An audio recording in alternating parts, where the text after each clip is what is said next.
4 years ago, there were no laws in Ohio to stop Terry Thompson from keeping nearly 60 exotic animals on his farm. Good evening. Thanks for joining us. I'm Dwayne Pullman. And I'm Ellie Merritt. The night he released those animals, then killed himself, set a course for change. We have team coverage tonight on this, the anniversary of those dangerous and exotic animals being set loose. Let's start with Colleen Marshall and a look back. Colleen. What a night that was. That night, Muskingum County Sheriff's deputies had to make tough choices.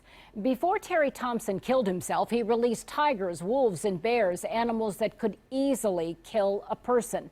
The sheriff immediately put a call out for the media to tell people to stay inside as his deputies rushed to the farm.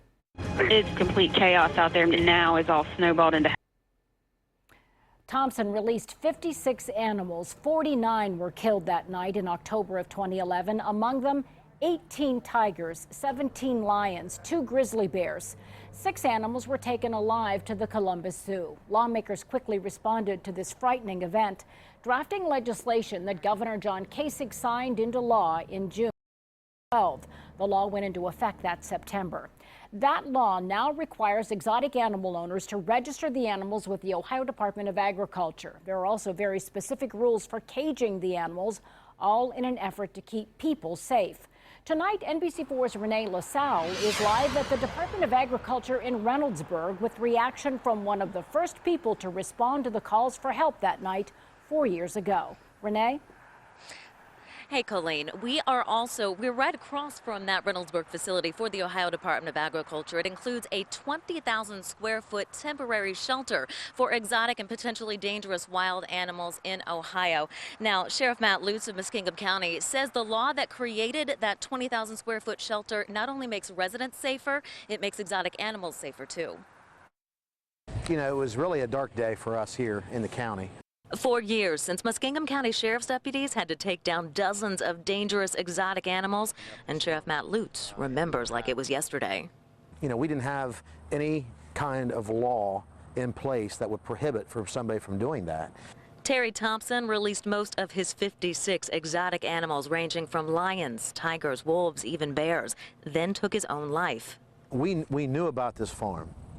We knew the types of animals that Terry had there. We didn't know the quantity at the time. 48 dangerous animals were put down that night, and the international outcry was instant. In the aftermath, Governor Kasich, lawmakers, and the newly formed Dangerous Wild Animal Commission drafted and passed the Dangerous Wild Animal Act. It requires special permits, housing requirements, even fines for dozens of potentially dangerous exotic animals, including big cats, primates, bears, and restricted snakes. Sheriff Lutz says the new law should keep another night like this one from happening again. There's going to be folks out there that skirt the law, and they're going to have possession of wild animals without us knowing it. We're never going to end that. But I think today we are definitely in a much better place than we were back when this happened.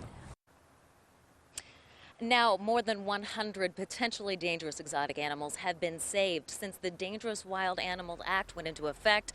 Tonight at 6 o'clock, we will take a look at how procedures have been changed on the local county level thanks to that act. Reporting live from Reynoldsburg, Renee LaSalle, NBC4.